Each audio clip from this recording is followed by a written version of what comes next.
Aprende, conseguiu! Que beleza! Já tô craque. Agora Você sim! vai perder o teu posto, cara. Ah, não vou perder, não.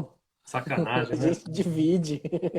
Tô Ô, fora, Maurinho, é o rapaz. Maurinho. Maurinho já mandou boa noite aqui, Ei, Maurinho. pessoal. Bom, seguinte, hoje eu tô aqui na parte de baixo, viu, pessoal?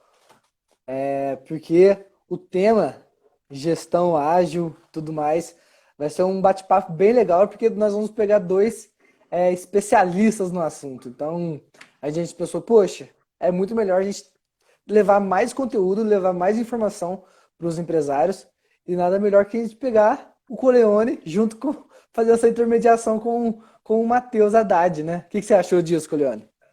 Olha, é um desafio, mas eu vou ficar como telespectador, só que minha carinha vai aparecer aqui, essa é a diferença. Porque o Matheus tem muito a agregar, vocês vão ver uma cabeça totalmente diferente. A gente converge muito na questão da liderança, para mim vai ser um grande prazer. Obrigado pelo convite. Legal. E já queria agradecer a todos aí do clube que estão com a gente. Vou postar aqui no grupo que nós iniciamos também, para todo mundo já participar, já ir entrando. E já vi que o Haddad já está aqui com a gente.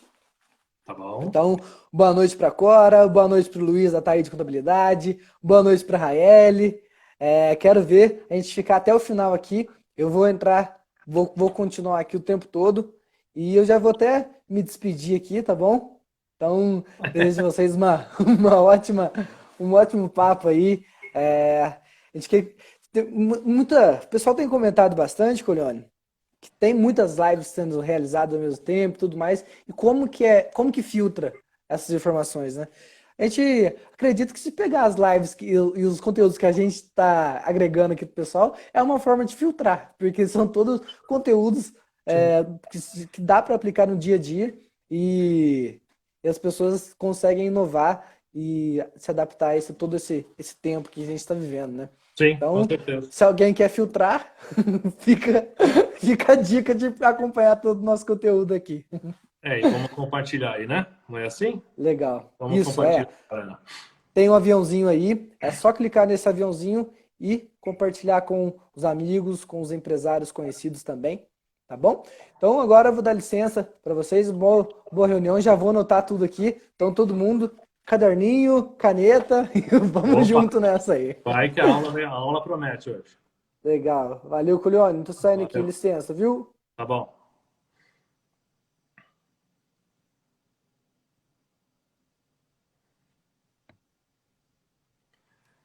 Bom, vamos chamar o Matheus agora e vamos entrar no tema. Fala, Matheus. Quanto tempo, cara? Boa noite, Coelho. Tudo bem? Pois é, muito tempo. Pois é. Tudo bem aí? Tudo Bom, bem, graças a Deus. eu sou novato aqui, tá? Respeita o novato aqui no Instagram. Primeira live, estou estreando justamente com você. Para mim é um prazer enorme. O Matheus, a gente converge muito em alguns pensamentos de liderança que acho que, infelizmente, nem todo mundo tem, né? São poucas as pessoas, empresas que ainda seguem esse modelo que a gente acredita ser o melhor. Eu, de fato, acredito muito nisso.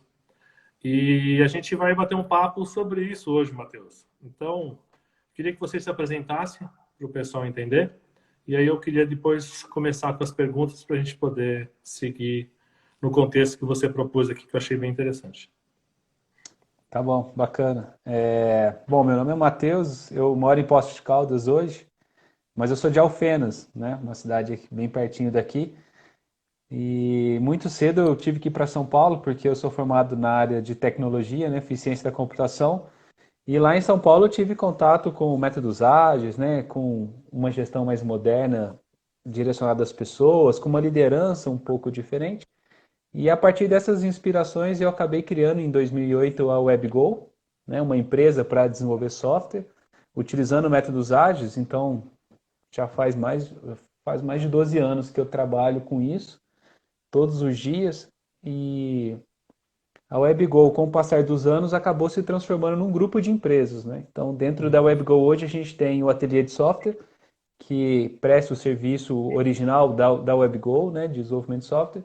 Temos o Granato, que é uma startup na área de gestão financeira, e temos também a Escola Lumiar de Poços de Caldas, né? Então, são 3 empresas que compõem o grupo e que têm, apesar de serem negócios bem diferentes, têm algo de semelhante, né? Que é Uhum. exatamente essa visão, essa abordagem de gestão e essa liderança um pouco mais emergente, vamos dizer assim. Sim. Olha, para quem acha que foi uma ruptura trabalhar remotamente, né, que era foi uma quebra de paradigma, né, que a gente saiu da noite para o dia, empresas que não viam isso, em hipótese alguma, hoje sobrevivem através disso. Vá conhecer a WebGo. Eu, eu recomendo para vocês entenderem que é viável, que é possível, porque hoje ainda é um paradigma para muitas coisas, né? E eu queria fazer a primeira pergunta, Matheus, em relação à liderança. Eu participei de multinacional por muito tempo, né? Eu tive vários líderes.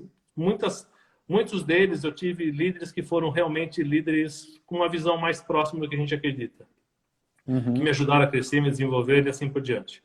Mas alguns extremamente centralizadores, extremamente burocráticos, controladores, que me fez despertar para esse mundo de uma forma muito mais interessada. Eu queria saber se essa tua trajetória foi como ela foi, quando e quem te encaminhou para esse caminho. Nossa, eu acho que meus exemplos foram contrários do seu, sabe? Eu não tive nenhum líder inspirador assim que me fizesse admirar a liderança, sabe? Uhum. Pelo menos trabalhando junto com essas pessoas, né? Claro que eu tenho algumas pessoas que são referências para mim, alguns ídolos, né? Mas todos os chefes com quem eu trabalhei, né? Todos os líderes eram chefes, Sim. vamos dizer assim. Então, eles atuavam mais no sentido de garantir que o resultado fosse entregue, de se responsabilizar pelos resultados, de controlar o nosso trabalho, de cobrar muito de perto o que a gente estava fazendo, né? Eu acho que o que me fez estudar uma liderança diferente foi exatamente o contra-exemplo, né? Porque eu não aceitava que a gestão deveria ser feita daquela forma. Uhum. Então, eu acho que a minha experiência foi nesse sentido, assim, de nunca ter um líder inspirador, né? Que me mostrasse que, ok, apesar de tanta coisa ruim que a gente vê nas empresas, tem algumas coisas que salvam, né? Então, Sim. de repente, essas coisas poderiam predominar. Interessante. Então, vamos só para o pessoal alinhar qual é essa diferença que a gente está falando. O que é a gestão para você? O que é uma gestão? O que é um líder? E quais as características que você acha que deve ter um líder no seu ponto de vista? Eu acho que a gente consegue caracterizar rápido aqui em 2 tipos de gestão, primeiro, né? Vamos ver de um ponto de vista onde a gestão pode ser encarada como uma tecnologia social para controlar o trabalho das pessoas e garantir a entrega de um resultado, né? Então, alguém previamente pensa no que deve ser feito, né? Estipula os resultados que devem ser alcançados, define os objetivos e as metas, e aí essa mesma pessoa coordena e controla esse trabalho para que ele seja feito da maneira como foi pensado, né? Essa pessoa que faz esse direcionamento e que pode ser mais ou menos carismática, né? Uhum. É a pessoa que a gente vê como líder, né? Tem pessoas que conseguem conduzir um grupo, orientando o grupo, né? Mas impondo a sua maneira de pensar, a sua forma de ver as coisas, né? Influenciando muito um grupo de pessoas por suas características de liderança. Por outro lado, a gente também pode encarar a gestão como uma tecnologia social que emerge da colaboração de pessoas que atuam com autonomia, né? Então, isso é muito mais visível, por exemplo, quando você participa de um trabalho voluntário, né? Fica mais claro de ver esse tipo de gestão, porque ali a hierarquia, os poderes não têm tanta influência como nas organizações com fins lucrativos. Então, nesse outro ambiente, onde eu dependo muito mais da capacidade das pessoas, a liderança acaba emergindo como um fenômeno social. Então, por exemplo, esse grupo, quando enfrenta um problema muito difícil, nessa situação acaba surgindo alguém que dá os primeiros passos ali para que o grupo consiga superar aquele problema, né? Uhum. Essa atitude, né, de ajudar o grupo, de facilitar a resolução de um problema ou superação de algum desafio, é visto por nós como um ato de liderança, né? E isso acontece naturalmente fora das organizações. Então, o líder emerge quando a gente precisa dele. Quando não é necessário um líder, você não precisa ter uma liderança destacada ou pré-fixada, né? Uhum. Então, olhando essas duas abordagens de gestão, dá para entender que a liderança é pré-fixada e serve para resolver qualquer problema, ou serve como referência para qualquer situação. E outra, a liderança é temporária, dinâmica, emergente, que aparece para resolver um problema, mas depois some, como um fenômeno, né? Uhum. Olhando nessas duas perspectivas, dá para você entender que numa você fica limitado à capacidade do líder e na outra você fica limitado à capacidade do grupo, Do grupo inteiro. do Boa, grupo é isso inteiro. aí. Bom, a gente vai falar sobre gestão ágil, né? E novos formatos de organização. E eu queria que você começasse a falar sobre isso.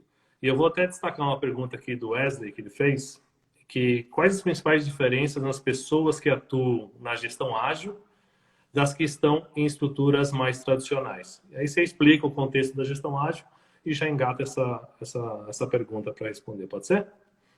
Pode ser.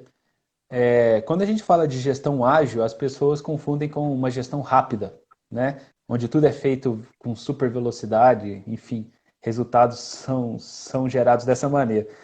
Mas agilidade tem a ver com velocidade de adaptação, Uhum. né? O quão rápido uma empresa é para se adaptar a uma condição nova ou para aproveitar uma oportunidade nova que surge, né? Empresas com uma estrutura muito rígida, né, com muitos cargos pré-definidos, né, com muitas amarras de objetivos, metas, controles, indicadores, têm muita dificuldade de mudarem rapidamente. Então, dá para perceber, com essa crise que estamos passando agora da Covid-19, que algumas empresas não conseguiram reagir rapidamente. Algumas quebraram, né? Outras ficaram numa situação financeira muito ruim, né? Uhum. Porque demoraram muito tempo para se adaptar. Exemplo simples, né? Alguns restaurantes conseguiram rapidamente colocar uma operação de delivery e pronto, né? Começaram a vender via delivery. Outros tiveram dificuldade de fazer essa mudança, né? Então, você tinha um ambiente onde a empresa foi mais ágil, se adaptou rapidamente, e outro ambiente que não. Então, a adaptação é um segredo, né? Quanto mais processos, mais cargos, mais hierarquia, mais regras você tem, menos ágil você se torna. Mais difícil é de você reagir a uma situação de mudança, né? Se a empresa é muito grande, então, do tipo 1.000 funcionários, 2.000 funcionários, então é como se fosse um transatlântico numa tempestade, né? Como é que vai manobrar um transatlântico numa tempestade? Ela tem muito mais dificuldade de se mover, mesmo tendo mais dinheiro, mais influência. Por isso que a gente vê muitas startups, né, que são pequenas lanchas nas tempestades, que acabam se adaptando rapidamente e superando essas grandes empresas. Sim. Então essa é uma diferença crucial. Em relação às pessoas, eu não vejo diferença, porque para mim são pessoas com capacidades, né, semelhantes, são seres humanos, né, diferentes por definição, mas que têm o comportamento condicionado por essas estruturas. Então, uma pessoa que trabalha numa gestão mais tradicional, quando está sob a influência de regras, processos, chefias, estruturas hierárquicas e tudo mais, tende a ter um comportamento mais passivo, de obediência, como aquele que a gente está acostumado a ter na Uhum. escola, né? Por outro lado, uma empresa com uma gestão mais ágil tem estruturas mais flexíveis, uma liderança emergente, né? Processos que são definidos e redefinidos constantemente pelas próprias pessoas que executam outro trabalho. Então, ali, o comportamento dessas pessoas tende a ser mais engajado, mais participativo, né?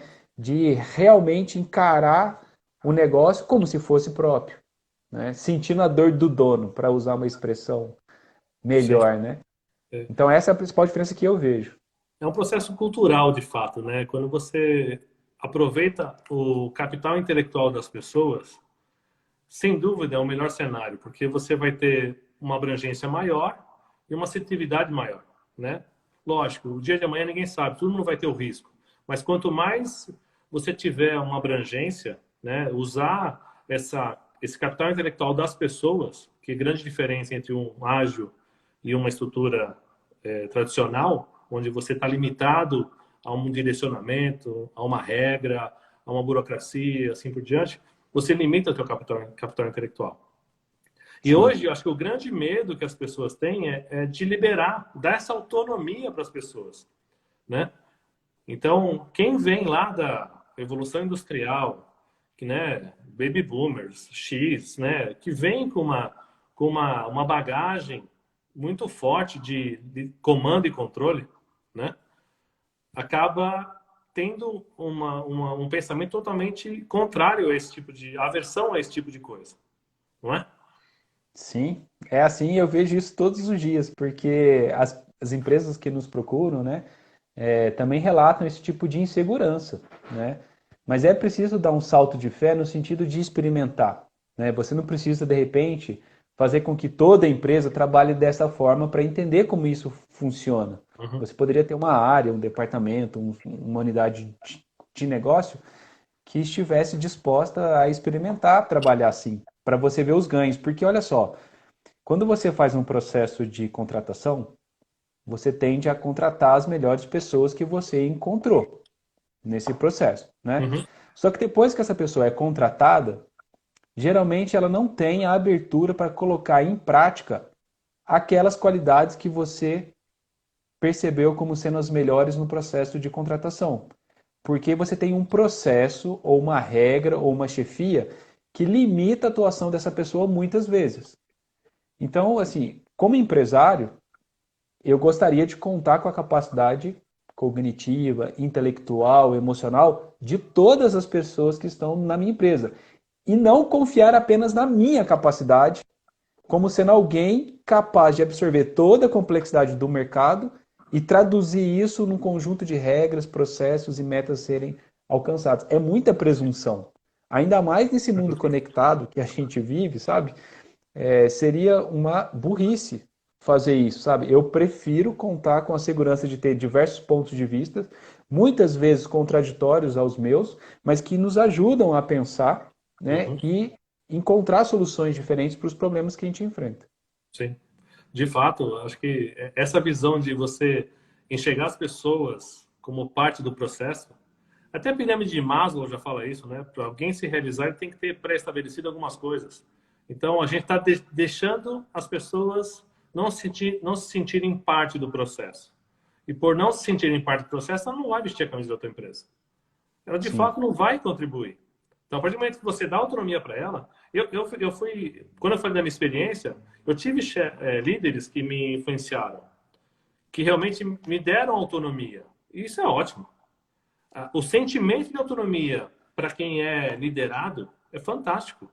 Agora, o sentimento de controle é horrível, porque você tem muita coisa para poder agregar e não pode agregar, ou não consegue agregar.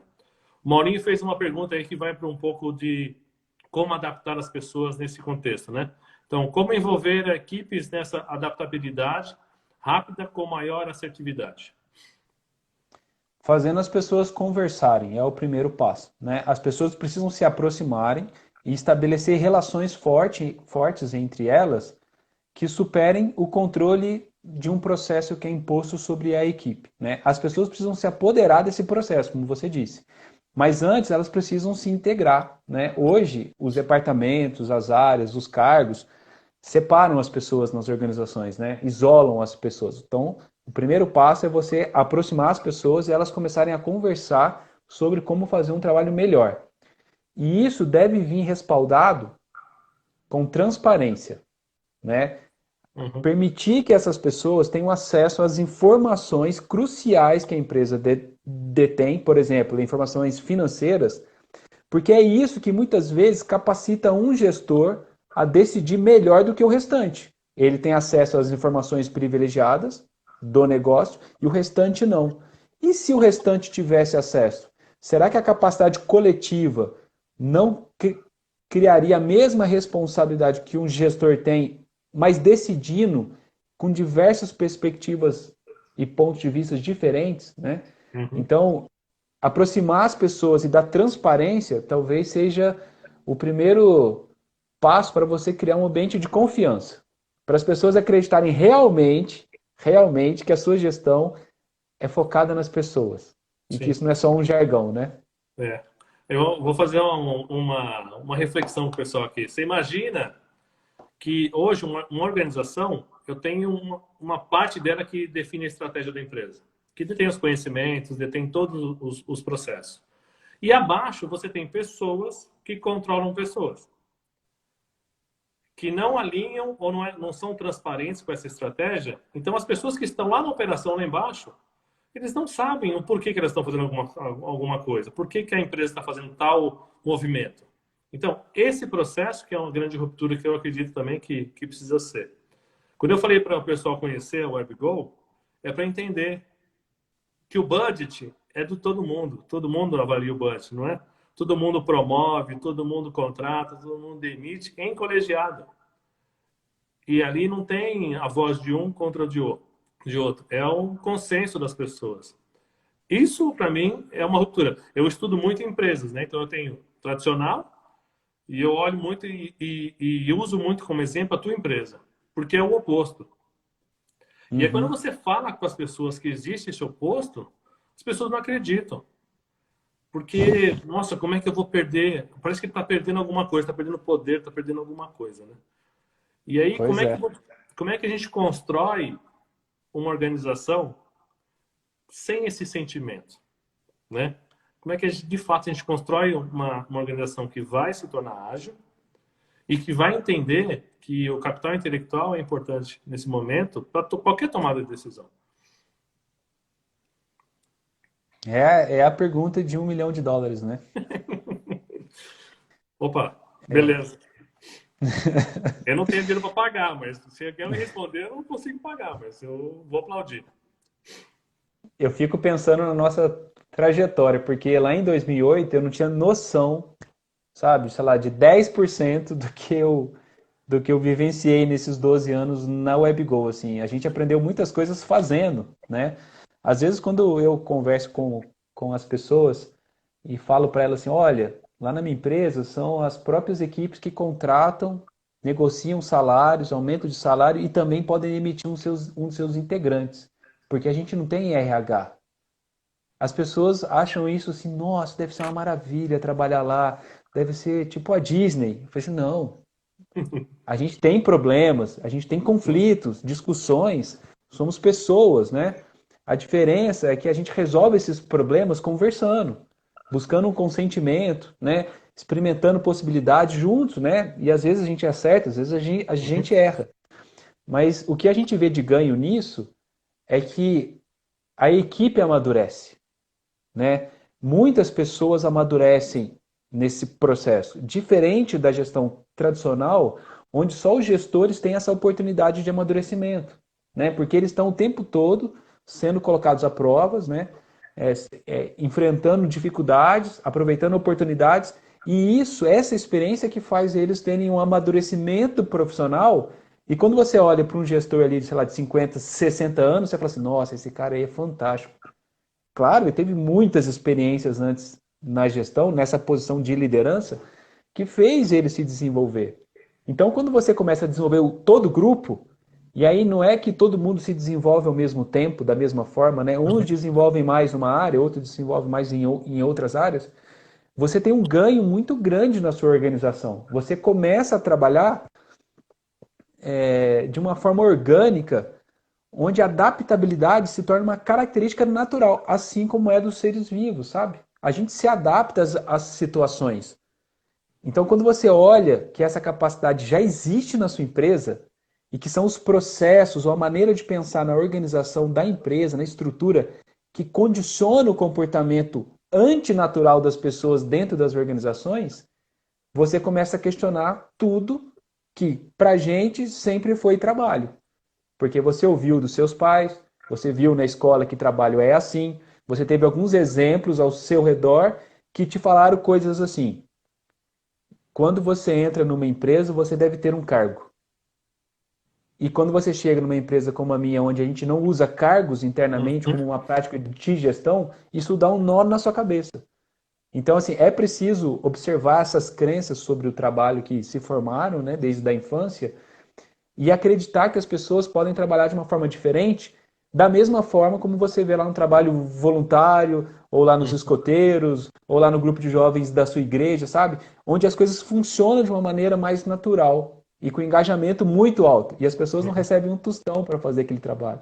Sim. Então, encarar isso é muito difícil para quem está influenciado pela maneira tradicional. E a sua dica é muito boa, porque uma das coisas que eu fiz no começo foi visitar empresas, né? Não existe só a minha empresa que faz isso no mundo, né? Tem empresas fazendo isso há mais de 40 anos, há mais de 50 anos. Então, na hora que você começa a ler sobre essas empresas, entender como é que elas conseguiram superar cada etapa da sua evolução, pensando dessa maneira e visitando em loco essas empresas, aí você começa a perceber que é possível. E aí você vai ter que encontrar na sua organização, com as pessoas que estão lá, no seu negócio, com seus clientes, a maneira de fazer isso. Porque uma coisa é certa, cada empresa deveria ter seu estilo de gestão próprio e não copiar modelos de gestão das Sim. empresas. Sim, concordo. A questão é quando você fala de dificuldade, né, das pessoas entenderem, por outro lado, tem os funcionários também, né? Então, eu queria entender com você como é contratar para a tua empresa e como é as pessoas que saem da tua empresa, né? Como é que elas ficam? Porque elas estão acostumadas num processo que elas, teoricamente, elas vão cair, ou boa parte das empresas, numa estrutura tradicional. Como que é Uhum. isso aí? Só para o pessoal entender, acho que é interessante. Olha, tem pessoas que, quando a gente contrata, elas já vêm tendo contato com a nossa empresa há algum tempo, né? Já vem participando de algum evento que a gente promove, de algum curso que a gente faz lá no ateliê de software, por exemplo. Então, de certa forma, já compartilha das mesmas vontades que a gente tem em relação ao Uhum. trabalho. E aí, quando essa pessoa é efetivamente contratada, por exemplo, algumas têm muitas dificuldades de entender como trabalhar sem um chefe. De entender que, na verdade, todo mundo é chefe de todo mundo. Né? Que você precisa prestar conta para todos os integrantes da sua equipe. Algumas pessoas, não. Acham isso assim, nossa, eu sempre quis trabalhar dessa maneira. Né? Uhum. É assim que eu acredito, é assim que eu achava que devia ser. Aqui eu tenho voz, aqui eu posso propor. Né? Então você tem esses dois perfis diferentes assim para simplificar. Gente que rapidamente se encontra nesse ambiente e gente que tem um pouco de dificuldade. Com o passar do tempo, essas pessoas acabam desenvolvendo uma proatividade muito grande, porque começam a participar do grupo, a discutir, a propor ideias, a questionar, né? E geralmente, quando as pessoas saem do ateliê de software, por exemplo, elas saem para ir para uma empresa maior, né? Para empreender, o que é muito comum na nossa área de TI, ou para ir para fora do país, né? Tivemos pouquíssimos casos assim que a gente demitiu, porque o grupo achou que a pessoa não se adequou ao trabalho. Pouquíssimos mesmo, sabe? Que precisou ter uma atitude de demissão da própria equipe. E essas pessoas, quando saem e encaram um modelo de gestão tradicional, a gente já teve os dois casos, né? Pessoas que foram para um modelo de gestão mais tradicional e pessoas que foram para um modelo de gestão orgânico, só que em outra empresa que também usava Uhum. esse modelo que a gente usa. Inclusive, essa outra empresa é a Vagas.com, né? É uma empresa de recrutamento que também tem uma gestão horizontal. E aí, as pessoas que foram, por exemplo, trabalhar na Vagas.com entenderam que era a mesma pegada, mas viram que era feito de maneira diferente porque lá é outra empresa, com outras pessoas, né? Então eles inventaram e criaram outras práticas, emergiram outras práticas diferentes. Pessoas que foram para a gestão mais tradicional conseguiram entender melhor como trabalhar naquele ambiente, porque um ambiente tradicional é bem mais simples e tranquilo de se trabalhar do que numa gestão orgânica. Porque a gestão orgânica pede a sua participação constantemente. Você precisa ser uma Uhum. pessoa engajada e envolvida. Na Sim. gestão tradicional, não. Você pode ser um zumbi organizacional, inclusive. Né? Você pode ficar só ali fazendo o máximo para conseguir ser promovido no plano de carreira e o mínimo para não ser mandado embora. Então você pode ficar enrolando durante muito tempo, né? Na gestão orgânica não dá para você se esconder por muito tempo. Então, é, pede muito mais envolvimento, muito mais energia do que numa gestão tradicional. Então, Uhum. dependendo do que a pessoa quer para a vida dela, ela vai encontrar desafios diferentes, né? Ou aquele de trabalhar num lugar que é ruim, mas que paga bem, por exemplo, ou de trabalhar no outro lugar que é necessário um envolvimento maior, uma energia muito grande para fazer o trabalho. Sim. Só comentar algumas coisas que colocaram aqui. Salvem essa live, por favor, pode ficar tranquila. A gente vai salvar. Abraços, né? O Simão mandou abraço para mim e para você. É o Simão. A Keila mandou uma grande admiração por vocês, por nós dois. Obrigado, Keila. E a SN Prado, desculpa, eu não reconheço. Muitos líderes têm medo de destaque também, né? Como é que fica isso numa organização igual ao WebGo? Eu acho que essa é uma questão muito mais abrangente, porque quando você tem uma estrutura de cargos e de liderança pré-determinada numa organização tradicional, você também tem uma disputa de poder, né? Então, as pessoas ali ficam fazendo de tudo para que quem está abaixo delas, numa hierarquia, não tenha destaque para que nunca coloque a própria posição de liderança em risco, né? Então, os chefes tradicionais tendem a camuflar os resultados dos seus subordinados para que eles saiam, né, glorificados desse processo assim Uhum. e acumulem mais poder, né? Essa disputa interna dentro de uma organização ou da maior parte das empresas, né, é uma distração muito grande, né? Porque enquanto internamente as pessoas estão lá discutindo quem vai ser promovido, né, ou tentando puxar o tapete do outro, ou puxando o saco do outro para poder ser promovido, etc., o cliente está lá fora esperando. Né? Ele está lá esperando você entregar o produto ou serviço que ele comprou ou contratou para você. Quando a liderança ela é emergente, né? Ela é mais orgânica, não tem essa disputa, porque essa disputa ela acontece de forma natural nas relações. Igual acontece fora das empresas, né? Quando você tem um grupo de amigos, por exemplo, ou de amigas, e você começa a conviver, tem determinadas épocas que você tem mais influência no grupo, que as pessoas te escutam mais. E em outras épocas, não. Você acaba ficando um pouco menos influente nas relações e outras pessoas acabam impactando mais nas suas intervenções. Sim. Então, você descobre esse poder que vai existir de forma dinâmica no dia a dia, né? Então ele não é um troféu, né, um pódio que você tem que buscar todos os dias. Ele acontece naturalmente dependendo da situação que você encara. Olhar dessa forma te faz você parar de se distrair com o poder e começar a olhar para o cliente, que é o que todos da organização deveriam fazer. Isso. E aí, aproveitando esse gancho, eu estudei os dois extremos, né? Fiz parte de uma estrutura totalmente hierárquica, burocrática. Conheci o seu processo presencialmente, vi como é que funciona, estudei outras empresas.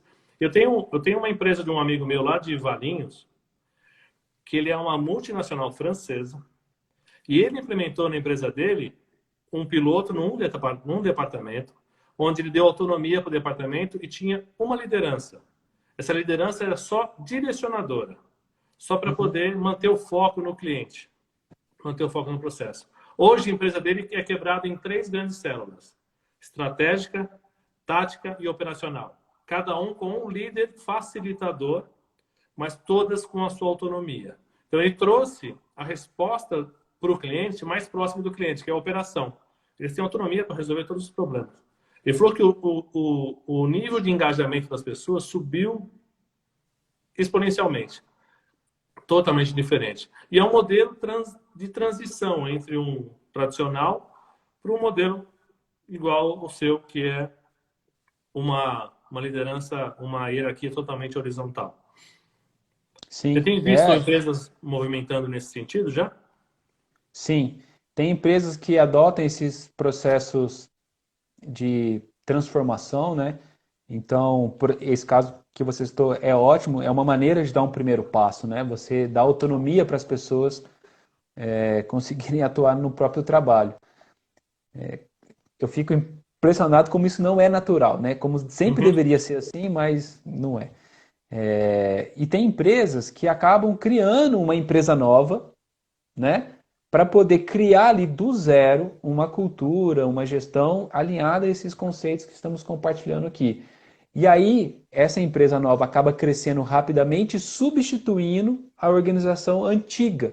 Porque às vezes é muito difícil você enfrentar o poder que está instituído na gestão tradicional. É melhor que você crie uma organização separada e a partir dali você Uhum. possa fazer isso. Quem fez algo nessa linha foi o Magazine Luiza, né? Eles criaram lá o Luiza Labs, e aí o Luiza Labs já veio com essa mentalidade totalmente diferente em relação ao trabalho, execução, organização, e ele está crescendo, né? Com certeza no futuro próximo vai ser o novo Magazine Luiza, porque aquele Magazine Luiza mais tradicional, o jeito de pensar, vai acabar diminuindo, né? Ficando tão pequeno que será substituído pelo Luiza Labs ou pelo Magalu, né? Que é o nome que eles estão usando agora. Que na verdade faz todo sentido, né? Quando você fala assim, é difícil entender que não é natural. Ele vai ser natural porque a própria concorrência entre as empresas, a redução de custo, vai começar a olhar para o líder com outra característica, né? Por que eu tenho um controle do controle? Por que eu pago duas vezes uma pessoa para fazer o mesmo trabalho? Eu pago duas pessoas para fazer a mesma atividade. Então, esse Exatamente. processo ele tende a ser percebido pelo bolso em alguns aspectos, né? Porque a concorrência Sim, vai ficar cerrada e assim por diante. é só você lembrar que em grandes organizações, da média gerência para cima, o custo é muito mais alto do que com quem realmente produz algo para o seu cliente. E isso é uma Uhum. inversão de valores completamente equivocada, sabe? Porque como é que uma empresa que tem como propósito gerar um valor para um cliente através de um produto ou de um serviço tem um custo maior com pessoas que controlam o trabalho do que com quem executa o trabalho? Sim. Aí, se você usar um pouquinho de raciocínio lógico, você É. percebe que algo está muito errado. Você está gastando dinheiro com o que não gera valor. Isso é desperdício lá na Toyota, no Lean, né? Sim, com certeza. Matheus, falando nessa questão de valorizar as pessoas, a gente precisa adotar um equilíbrio entre o esforço e a recompensa, né? Hoje, quando eu saí para empreender, 72% das pessoas que trabalhavam não gostavam do que faziam. Então aí eu comecei a estudar um pouco e você percebe que todo o esforço de uma pessoa, a recompensa não é para ela, é para outro. Então, o poder faz com que você pegue e capture a recompensa do esforço de outra pessoa e não o seu próprio, né? Isso. Esse é um dilema, porque se você quer ter pessoas mais envolvidas, é claro que elas também têm que compartilhar dos resultados que elas conseguem alcançar em Uhum, conjunto. Até porque o lucro é um resultado do trabalho coletivo e não individual, sabe? O uhum, lucro ninguém poderia conseguir sozinho. Porque se fosse possível isso, você não contrataria ninguém para trabalhar com você. Você sem dúvida. obteria o lucro sempre só você. Como você precisa fazer um trabalho muito difícil e esse lucro é um sinal de quão bem você executou esse trabalho, então é claro que as pessoas que participaram disso deveriam participar do lucro também, né? O trabalho e o lucro são coletivos. Agora, muitas pessoas às vezes me questionam assim, então quer dizer que lá na sua empresa todo mundo ganha o mesmo salário? Não, as pessoas contribuem para esse lucro de maneira diferente. E as Uhum, pessoas que trabalham são as pessoas que mais sabem disso. Porque você lembra lá da escola, né? Você sabe quem fazia o trabalho e quem punha o nome na capa para ganhar nota. Você sabe uhum, exatamente quem são. Então, quando sim. a equipe decide qual vai ser o salário dos seus próprios integrantes, a justiça salarial é muito mais alta. Muito mais alta.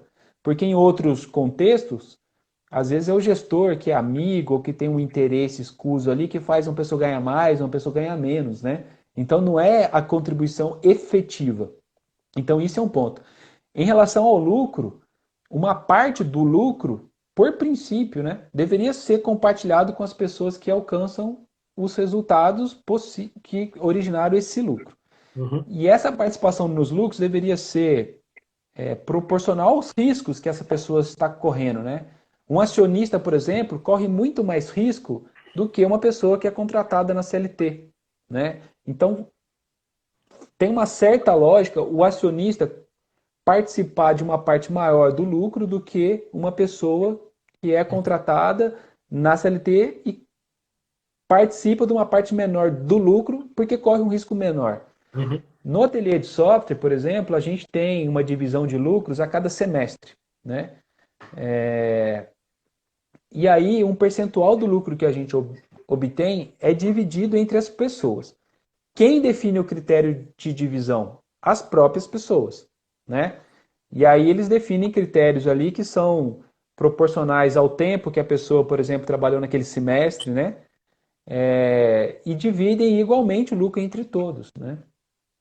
Então, quando você começa a ver esse tipo de discussão partindo das próprias pessoas, isso é muito mais efetivo em termos de engajamento do que um chefe determinando quem vai ganhar o que do lucro, Sim. né?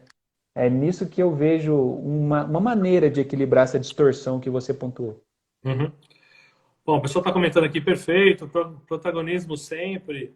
O Thiago, grande aula, um nó na cabeça, que realmente dá, né, para nós que vivenciamos, né, o tradicional, acaba impactando. Tem aí o outro muito bacana, show de conhecimento. Outra pergunta do Wesley, ele quer saber de negócios tradicionais. Geralmente você vê esse tipo de hierarquia ou gestão horizontal em empresas de tecnologia, empresas que nasceram de startup, empresas que têm um processo de alavancagem muito grande, mais de serviço do que produto em si, né, de produção. E ele fala assim, conhece exemplos de negócios em segmentos mais tradicionais, como indústrias, em que o nível de qualificação é menos nivelado, que utilizam a gestão horizontal sem uma liderança formal? Uhum. É muito bom falar desses cases assim, porque isso é uma crença limitante, né? Achar que só porque o negócio é industrial, por exemplo, ou tem pessoas menos qualificadas, isso não funcionaria, né? É um tipo de preconceito, mas é compreensível, né? Sim. No Brasil, o maior case que a gente tem de transformação de uma gestão tradicional para uma gestão democrática é o case da Senco, uma metalurgia, né, que mudou seu estilo de gestão em 1983. Então tem muita gente que estava assistindo Uhum. essa live que nem era nascido, tipo eu, assim. Eu também não. E, e a Senco fez isso naquela época. O Ricardo Semler assumiu a empresa do pai e ele promoveu essa mudança de uma gestão tradicional para uma gestão democrática, ou seja, contando com a participação dos trabalhadores da fábrica. A Senco produzia peça para Uhum. navio, refrigeradores. Então, assim, naquela época das empresas metalúrgicas no ABC, quando o Lula estava surgindo, o Uhum. sindicato estava tendo uma força muito grande. A Senco fez essa transformação no chão de fábrica, né? Então, por exemplo, a Senco abriu os valores de salários e os resultados financeiros da empresa para todo mundo. Elaborou relatórios com essas informações financeiras de uma maneira simples, fixando eles nas paredes para que todo mundo pudesse entender a situação financeira da organização, aonde estavam os custos, da onde que vinham as receitas, né, o quanto se gastava com folha de pagamento. Na hora que Uhum. na hora que o Ricardo trouxe essa transparência para a Senco, automaticamente ele ganhou a confiança e o envolvimento de todas as pessoas, Sim. né? Então, assim, isso é um case. O outro case muito interessante que dá para pesquisar sobre ele na internet é o case da Morningstar. A Morningstar é uma empresa norte-americana que faz processamento de tomates para produzir molho de tomates e outros produtos derivados do tomate. Então, são pessoas que trabalham no campo, né? O grupo de pessoas que trabalham numa determinada unidade da Morningstar decide o que plantar, como plantar, o que comprar, se vai investir no trator, se não vai. eles têm autonomia total daquela unidade de negócio para contratar, para demitir, para fazer acordos entre as pessoas sobre como elas vão trabalhar, para que elas se comprometam com os colegas de trabalho em relação aos resultados que vão entregar no final de um Uhum. semestre ou de um ano. A Morningstar é um exemplo muito bom porque ela mostra um outro extremo, né? Porque a gente acredita que as pessoas do campo não são capazes de tomar esse tipo de decisão que só gestores tomam. E ali fica muito evidente, sabe? Um outro exemplo que eu quero citar também, apesar de não ser indústria, mas que está aqui pertinho de todo mundo em Poços de Caldas, é a Escola Lumiar que a gente criou. A Escola Lumiar, além de trabalhar nessa maneira, tem um estilo, um modelo educacional que é completamente diferente do que a gente está acostumado a ver nas escolas tradicionais, porque leva esse tipo de pensamento para a relação com os estudantes. Então começa a despertar um jeito de participar, de buscar conhecimento, aprendizagem, evoluir como pessoa e como estudante na própria escola, Sim. né? Isso está muito perto aqui e é um negócio que é tradicional, né? E aí a gente está vendo as escolas nesse instante, por exemplo, enfrentando uma dificuldade muito grande com o ensino remoto, e na escola Lumiar, isso foi muito suave, né? Claro que a gente perdeu o contato físico ali com os Uhum. estudantes, ainda mais com as crianças, isso é ruim, mas a gente conseguiu rapidamente, né?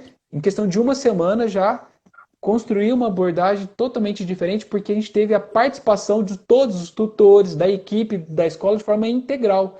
A gente não precisou do diretor da escola ficar pensando, e agora, como vamos fazer, que ferramentas Uhum. vamos contratar. A equipe se envolveu de forma integral. Então é um jeito de perceber isso também, né? E é um lugar que vocês podem visitar aqui em Poços de Caldas para entender como isso funciona na prática. Deve, eu já fui, vi como é que funciona na prática, é fantástico. Eu sou meio crítico em relação ao ensino tradicional, né? Mas é uma barreira muito grande para se entender. Uma coisa que eu queria recomendar para as pessoas, que eu acho que você também recomendaria, é assistir o Ricardo Sandler no TED. Quando ele Sim. fala da empresa, quando ele fala da escola, a visão dele, como é interessante a visão dele em relação à sociedade como um todo, né? Como ela devia se integrar. E o Ivan, lembra do Ivan Prado? Uhum. Ele perguntou: isso seria algo próximo da holocracia? Não, seria depois da holocracia. A holocracia ainda é uma transição, né?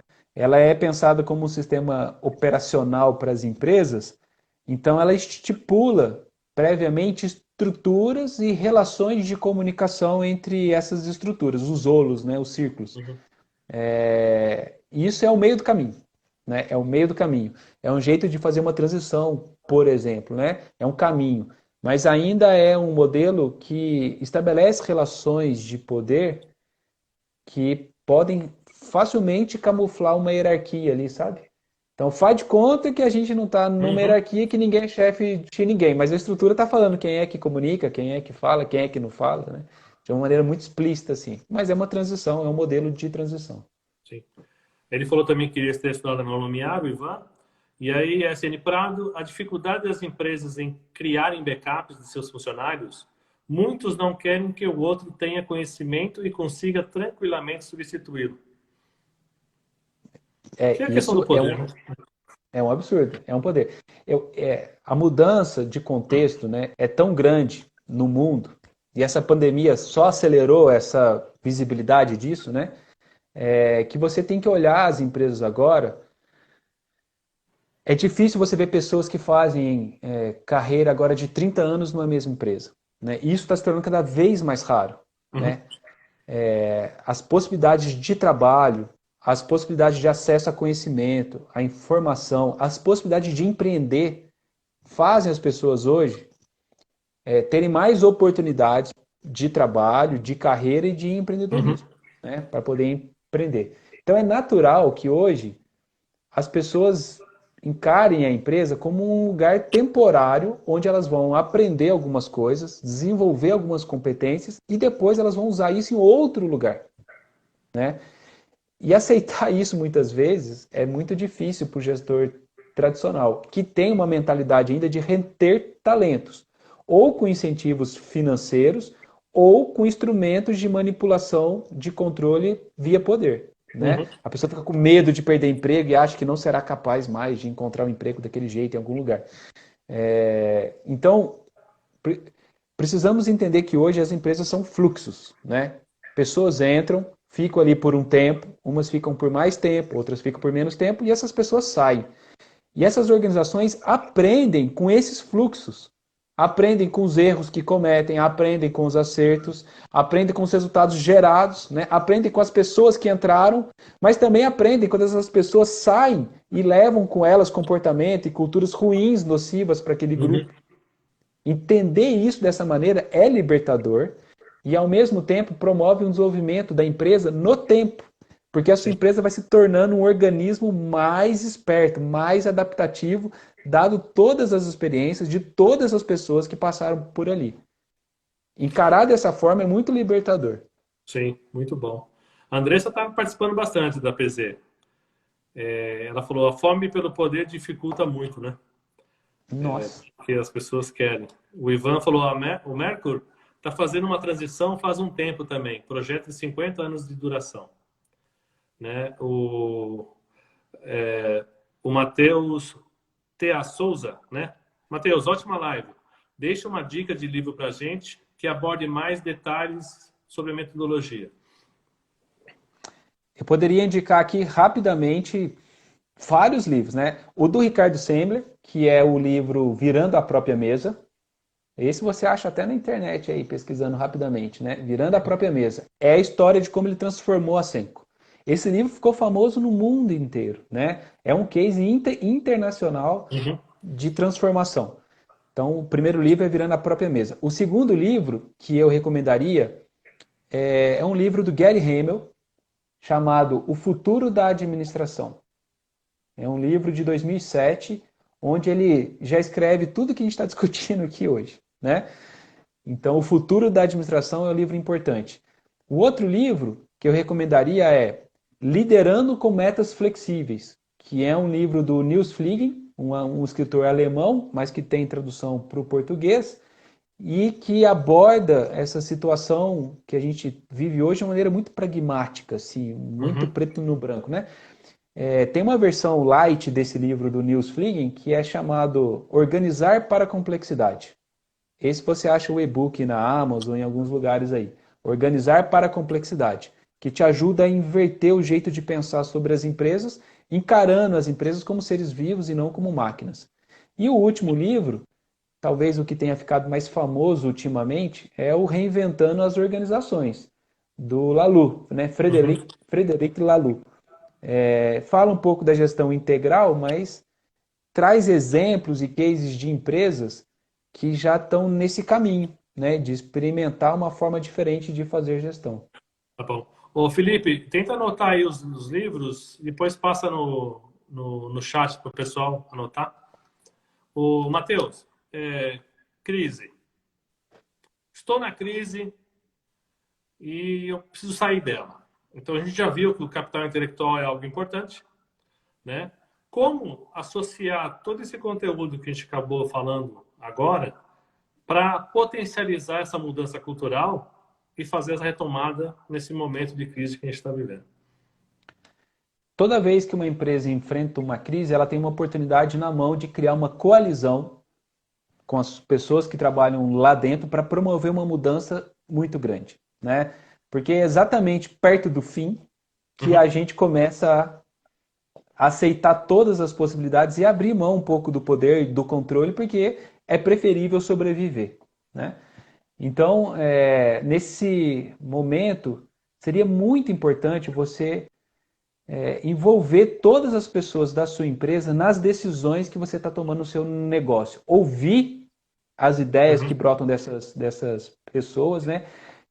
Fazer com que elas se envolvam na execução dessas ideias, porque é só com a contribuição coletiva que talvez você encontre um caminho inovador, né? Ou que você nem havia pensado ainda para o seu negócio e que te salve dessa crise, né? Eu acho que seria um start muito importante, porque agora você vai descobrir que talvez o potencial das pessoas que estão na sua empresa seja muito maior do que os processos que as controlavam. E aí, confiando que elas, junto com você, porque você faz parte da empresa também, né? Você como empresário, líder, junto com você, vocês serão capazes de encontrar um caminho que te salve dessa crise, ou que faça que novas oportunidades que antes não eram vistas, né, sejam percebidas e agora você tem um negócio diferente nas mãos, né? É o que mais eu vejo acontecer hoje, né? As empresas que não quebraram, elas envolveram as pessoas e conseguiram encontrar uma saída para essa crise, inovando, né? Fazendo algo que antes não faziam, ou fazendo algo que era impensável antigamente de se fazer. Eu posso contar um exemplo da minha própria empresa, né?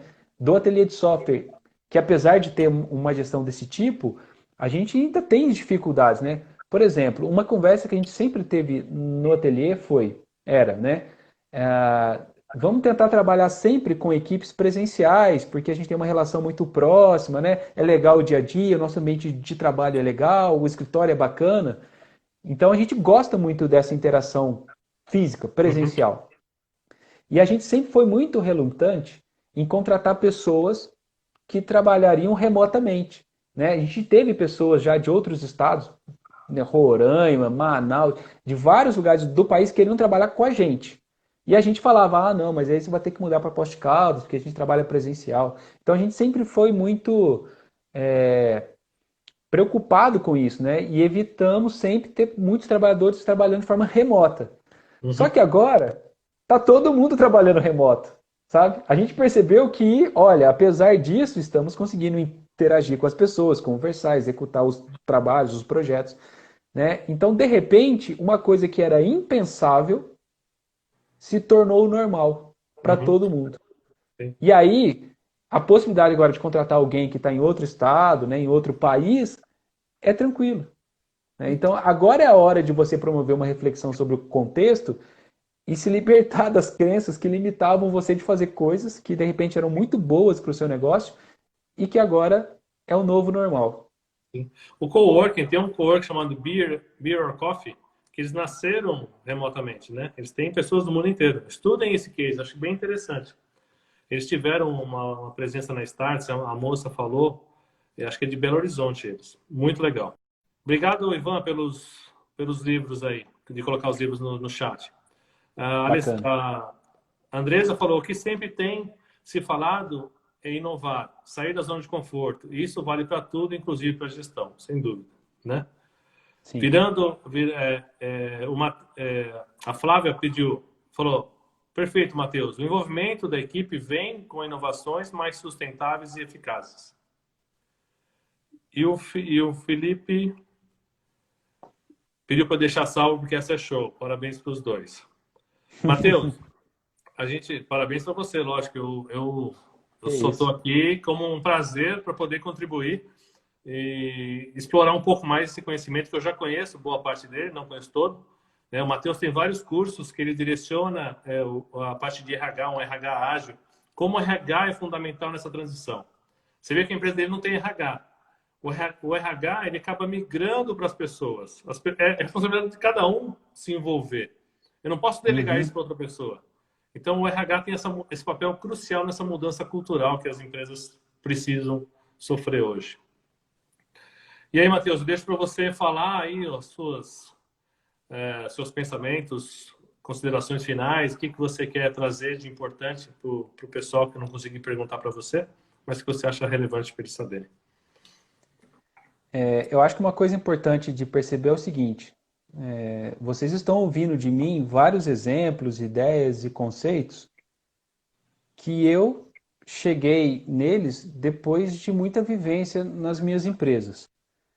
Isso não significa de maneira nenhuma que essa é uma verdade absoluta. Mas Uhum. assim, no cerne de tudo isso, o que eu gostaria de deixar claro é, quando você pensa dessa maneira na gestão de uma empresa, em relação à liderança e tudo mais, você está partindo do princípio que você tem uma crença fundamental no ser humano.